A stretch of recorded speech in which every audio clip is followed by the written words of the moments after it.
first of all, Mike, good morning. How are you? Good How are morning. you doing? I'm great. It's the sun is not yet up in Southern Yeah. California. It'll probably start to come up during our interview, but that's okay. Yeah. I'm an early riser naturally. Okay, so I have been really excited to talk to you for so long. So yes, in the last conversation we had, you were like, I could hunt you down. It was like for the last 4 months I'm chasing you, but I'm so happy and I'm so grateful that you made time for us. And I know you're busy, and I know during the quarantine everything is pretty critical. Everyone is having the same issues. They're doing homeschooling, work from home, and it's not easy. But what about you? Have you been doing a lot of Zoom interviews, calls, such, or how is it going on? How is your quarantine days going on? My life has turned into a succession of Zoom interviews and conferences, and I spend half of my days on Zoom with clients and colleagues. I try to. In the beginning of quarantine, it was funny. Everybody said, "Hey, let's all have like little parties online." My birthday was April 10th, so we were still sort of new to the whole quarantine thing, and we had a big birthday party online. But those days have kind of passed. Now everyone has kind of Zoom fatigue, and we've gotten this is different because this is an interview, and it's much more than a regular meeting. That's really nice. So, Mike, of course, I know you, and many of us in Bangladesh, they know you, but there's still a mass audience who. So, you're the first person who did correct me. Most of my guests, they wouldn't be like, because you're a filmmaker, so you're like, what needs to be shown. But, right, so I just want to know, Mike, should we just know a little bit about your childhood? As in, if you could briefly tell me, where did you grow up, and how was it like growing up? Did you always know you wanted to be a filmmaker? I'm still not sure if I want to be a filmmaker. I still want to be an astronaut or a cowboy, or I don't know what I want to be when I grow up. But for right now, making films is great. I was born in New York City, and I grew up in New Jersey, and then I got my first job out of college was at the Today Show for NBC.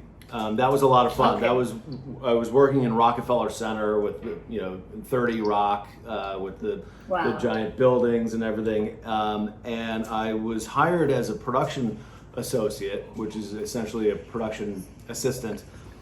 Putting the rundown of the show and handing that to all the cast and crew. This is, we're going to have a 3-minute break here. We're going to have, this segment and the opening headline news and all that stuff. And that was great. Yeah. But pretty soon I was able to produce segments, and that was a lot. That was a thrill. I was producing sports and wildlife segments that were airing nationally across the United States, and that was I liked that a lot, having my work air on national TV. But I was working for NBC, and I couldn't, it's union, so I couldn't shoot, I couldn't edit, and I wanted to do all of those things. So I went looking for a small. There's my dog. That's my production assistant now, Oscar. Yeah, that's Oscar. That was Oscar. Yes, Oscar and Soniac. So I got a job at a small production company where I could shoot and edit and produce and do everything, and that's pretty much what I've based my company on, Waterproof Pictures, and that's how we got into fashion and entertainment. Right. So, so if we look back, initially your starting was from NBC as a producer afterwards, but initially you were one of the teams, in the production. So that's how. So is it that around that time when you were in the sets and you were shooting, and is it that time when you really realized that this is my thing and this is what I want to do, or? Yes. Or is it just sometimes it just happens that you just start and then I just kind of fell into it. I applied for the job, and frankly, I couldn't believe that I got it because I don't think I was qualified. Yeah. It was pretty, it was working for the Today Show, and we had, famous people coming on the set all the time, and it was really exciting. In my mid-20s in New York City, that was a pretty cool thing to do. awesome. And Yeah. that was when I decided I like this. I could do it. Awesome.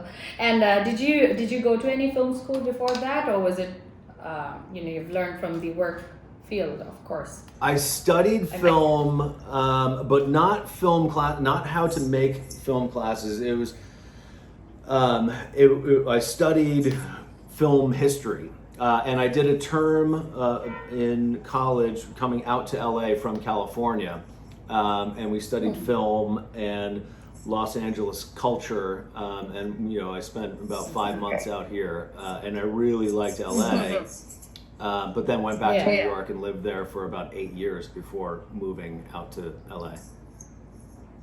All right. And now you're all set and settled in California, right? LA. For a long time after moving here, for a few years after moving here, I was definitely a New Yorker who lived in in Southern California. I live in Redondo Beach, not in Los Angeles proper. But now I have, my wife is Californian, my kids are Californian, they were born in California. I've become a Californian. That's amazing. So I often ask a few of my friends, I do have couple of friends who are into acting, and some South Asian actors friends who are in LA, and I often ask them like I still don't get it, like what is the difference, like of course there's like films and documentaries, series and all that in New York and LA, but what is it there like which is so attractive in LA for like films or for artists? Why is it the hub? Of course I know there's Hollywood, but other than that, like for you, what's your take? Where do you enjoy more? I don't like it when people say the weather is great. It seems so shallow to me. People are like, oh well, I like LA because of the weather. The weather's pretty nice. The weather. Well, New York is when we started working in fashion, the magazine companies are based in New York. Hearst and Condé Nast, they own 17 Magazine, Cosmo, Vanity Fair, all of those magazines. They're based in New York, but the talent mostly live in LA. So everybody flies, all the cast, all the crew fly from New York like every week to shoot a cover photo out here in LA, because it's easier for the A-list stars, so they go out of their way. The films are made all over the world now. There's still, Hollywood, people say, oh, Hollywood, it has this ring to it, and people think of glamour and the Hollywood lifestyle, but films are really made. They're made in New York. They're made in Nashville. They're made in Bangladesh. They're made everywhere. So that's true. It's nice. It's a great place to live, but as are so many other places. So as for you as a filmmaker, obviously it's not LA, New York. It's not the place. It's mostly the story, and it could be in any part of the world. It could be any part of the world. I work all over the. What I like most about what I do is the ability to travel. I love working in LA, but I also love going to Bangladesh. I get to go to. I've shot in Fiji, in London, and Paris, and Milan, and LA, and New York, and Nashville, and San Francisco, all over the place. And that I wouldn't trade that for anything. Being able to get to places of the world, Bangladesh, obviously, where I probably would never go if it weren't for the job that took me there. I'm so thankful to have had it. That's amazing. From that point, I would go to my next question. So how did this mysterious meningitis happen? Like, how did it start? Can we know a little bit about that? How did I end up in Dhaka, Bangladesh? Yes. A friend of mine who used to have an office next to my office just said, she was like, "Hey, Mike, she reached out to me after we hadn't seen each other in about a year, and she said, "Are you still doing 360 virtual reality films?" And I said, "Yeah, absolutely." And she said, "My husband is creative director for CZI, Chan Zuckerberg Initiative. And he and I started talking a lot about this project, and I went up to meet the team in San Francisco, and I got the job. And we spent a couple months preparing for it, and next thing you know, there I am in Bangladesh, which was fantastic because I loved, it was so different and exciting for me to be. I'd never been to Southeast Asia, and So you haven't been to like Pakistan, India, or any of these countries? So. not yet. Okay, so that's why it was all new for you. Yeah, and it was fantastic. And then we spent about a week there filming and put it all together into a 360 film and also a flat film. I refer to people in the 360 world refer to traditional film as flatties. And we made a couple of those as well. So how was it like? So as you said, for a week. So you guys were shooting completely in Dhaka, or did you guys shoot in different other areas, or was it just the Dhaka city? We went out to the countryside as well. We were filming in 3 different hospitals, and it was, so the experience there was wonderful. But we were filming very difficult content. We were filming children with meningitis. It was really difficult. I know that some of the children that we were filming have died since we filmed them. So it was very difficult content to film emotionally, but it was for such a good purpose.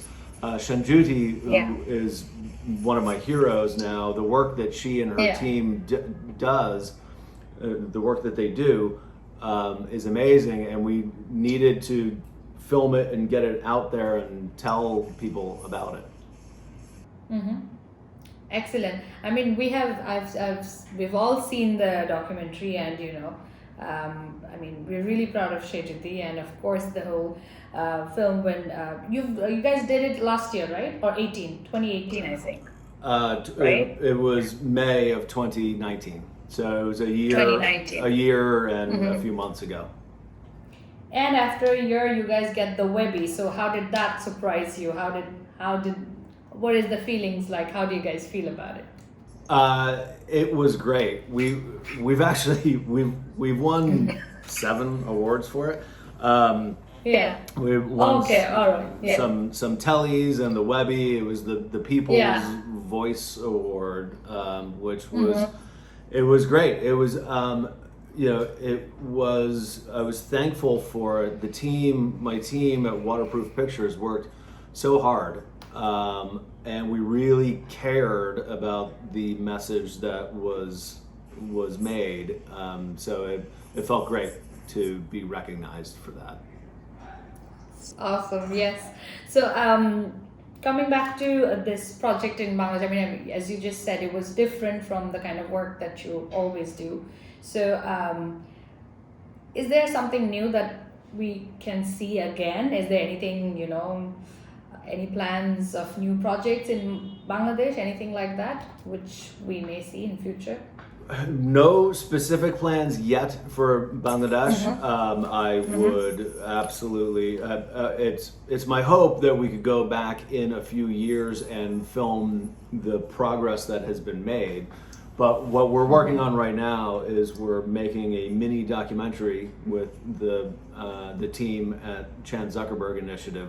They have done amazing. They have flipped their laboratory in San Francisco to work entirely on COVID-19. So that's amazing. So there will be like some mini documentaries that you will be doing, but nothing as for now is planned for Bangladesh. I mean, I can imagine like, so looking at your like work, I've seen many of your work.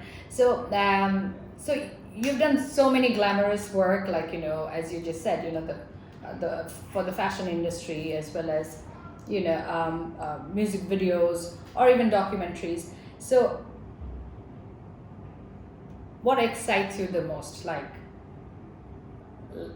what is it that is like your dream project that you would want to do? Like, you know, Honestly, I mean, obviously fashion and yeah. You're gonna laugh at me because you'll think that I'm saying this just because I'm speaking to you, but it's trips like I took to Bangladesh, where you know, it's so foreign to me from where I live, but also so like I have so many friends there now, and the work and the content that we were doing that really makes a difference to get that message out to people. The project that I'm working on now with CZI about Joe DeRisi and his team at BioHub and what they're doing for the community in San Francisco, that is what excites me most. Working, you know, doing fashion shoots is great and it's fun, it's glamorous, and you know, beautiful people come and famous people, and you say, oh wow, she's really here, like it's great to see her. That's fun. But it doesn't give me the same satisfaction as documentary work, where we're creating a message that will help hopefully improve the world, or at least get people thinking about improving the world. And that's what excites me, or gives me the most satisfaction. That's amazing. So seems like, of course, I mean, you have been moved, and you know, there's some work where you can just feel it, that, you know, I've done something which has a message, or, you know, it's meaningful. It's something I have learned from the project as well. It's not just for the viewers, but there's something that you experience for yourself as well. But what about storytelling? Like, where are we going to see you making films? What about movies? What about, have you got any plans as such to tell stories, or, you know, make movies anytime soon? No, I think, well, you mean like a feature film with a no, I stick to documentary and industrial film work. Is what I've been doing for a long time, and it's my documentary filmmaking is now my passion. So recently, like, I've been watching a lot of documentaries, and then also few documentaries which has that, you know, I mean, I've always been a very much of a movie freak. I've always watched all my life. I just watched movies. So all kind of movies, like foreign films, Indian films, American films, British films, Bengali films. And these days I've been like, I think last couple of years I've been like, you know, I like reality. Like, I wanna see real stuff. Even if it's a cinema, it needs to be very real. It needs to have it needs to have some truth to it. And I mean, documentaries are of course gives you a different feeling, of course, and you know, I mean, they are all inspiring stories. They're different stories, you know, about different people. So so I get it. So you're more into documentation, like documentaries. I love film, but I love watching them on the couch with popcorn. I love going to movie theaters, but I don't know how soon that will be happening again. That's true. So you're more keen about documentaries. That's amazing. So what are the key ingredients, do you think, as a filmmaker, that is really important to tell your story successfully? So as a director, as a filmmaker, what are the key things that you need? I mean, of course, apart from having a good story, a good team. A camera. What's that extra A camera is important. Cameras. For interviews, good lighting is very important. But in documentary filmmaking, so much of what we shot in Dhaka was, you don't have time to light it. The hospital rooms where we went in and there was a sick child, you don't bring a light in there. You stay small. But I think, like in any job, preparation, most of the work for a shoot is done before the cameras start rolling. You've got to research. We spent hours on Zoom calls with Shanjuti before we, when we arrived in Dhaka, we hugged because Shanjuti and I already knew each other. But in the time that we first met her, I already knew her. That we met her physically. Preparation is key, discussion and planning and replanning. We set up before we got on the plane. We had shot. We mounted the camera on the hood of a car and drove around our neighborhood. We recorded and checked out the audio levels from. What have I done to my hair? We checked out the audio levels from this close, and then from this close, and then from this close, and prepared before we got on the plane. And that is true with any industry. What could go wrong? Plan for what could go wrong, and then fix it before you need to fix it on set. Yeah. So obviously, like, the pre-production and like the pre-planning is the most important, especially because it must be very, different for you to, like, I cannot imagine going to a country and filming something where I haven't been there before, and then, how was the traffic feeling? Like, did you get a lot of traffic on the streets? Because it's almost packed. Oh yeah. Well, it was like Dhaka traffic. Yeah, that was amazing. There would be rickshaws going by and cars and pedestrians and mopeds and motorcycles, and everyone was going in different directions. It wasn't like all right, everyone drive on this side of the road and then that side of the road. It was all over the place, and it was great. It was fun. It was loud. It was colorful. It was great.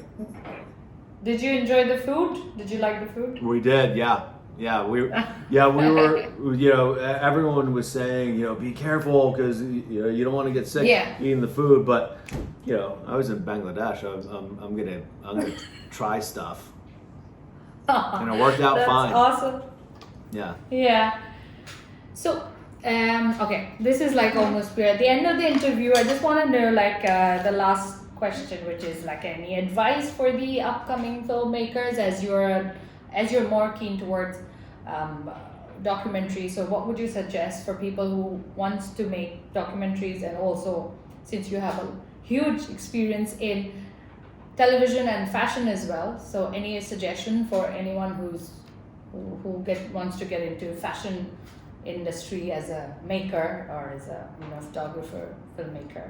Yeah. What would your advice be? My advice is, when you first start out and you have no experience, if you can, offer to volunteer to work for free for the right people. You don't want to offer to volunteer for the wrong people, but you have to try some things out. It's very difficult to say no to someone who offers to work for free.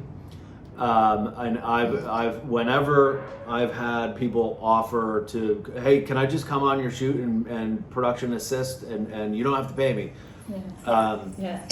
I end up paying them, but I try to reward those people. If someone is offering to work for me for free, I'm going to bring them along, and they'll get experience that is invaluable. Yeah. Simon. There it is. So Simon, shush. I offering to work for free gets you. It presents you in such a good light to the people who they have the job and you have you want the experience. Opportunity. Yeah, offering to work for free starts a relationship with, and not just with the person who says, yeah, you can come on my shoot. That person has a whole crew of people that you'll be working with, and that can be a foot in the door, as we say, and start relationships that end up really well. So so basically gain experiences as well as network and basically learn. Yeah. And of course for the right people, you just don't go work for free for everyone. And not forever. No one, including me, can work for free forever. I'm not suggesting that you say, well, I don't need any money, so I'm just going to work for free.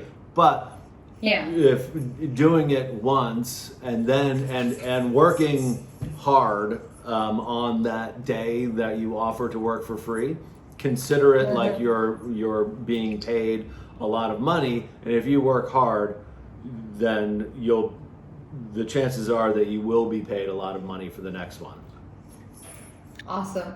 So on that note, what I'll say is that next time I'm in LA for 3-4 months, and if there is any project that you're doing, I'll definitely call you and say, I want to work for free. That's right. Please give me an opportunity. You'll get on the set for sure. It's so you will be like you'll be like, I gave her the tips and down. So someone says, hey, I want a PA, production assist on your shoot, and you don't have to pay me. You think, oh, I'm going to get free labor. That's great. And this young man or woman who has offered has a character that I think is great, and that kind of offer should be rewarded with work. Yeah. And I'll take them up on the free work and pay them a little bit of money on the first one, and then and if they do a good job, then I'm going to hire them again. Awesome.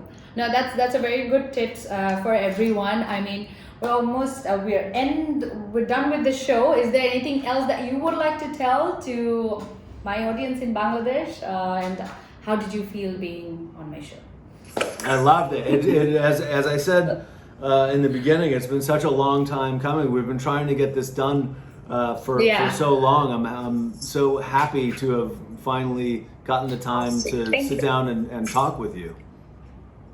Thank you so much. I was super thrilled, super excited. Like Shaditi called me the other day and she was like, how was the shoot? I was like, not yet. We're almost there. We're going to shoot in 2 weeks. She was like, he's so much fun. You're going to have a great time. Oh, fantastic. I love her. She really is like a hero of mine. What she's doing with COVID-19, what she does over the long haul of her career is so impressive. But now, especially what they're doing with COVID-19 is so impressive. And absolutely. I hope to get back there at some point and film a follow-up and see her again. And I hope so too, fingers crossed. I hope that I can work in one of the projects here, in some of the documentaries here with you, and I'm hopeful, and someday it will happen very soon. Fingers crossed. Thank you so much. Fingers crossed. All right, thank you, Mike. Thank you so much.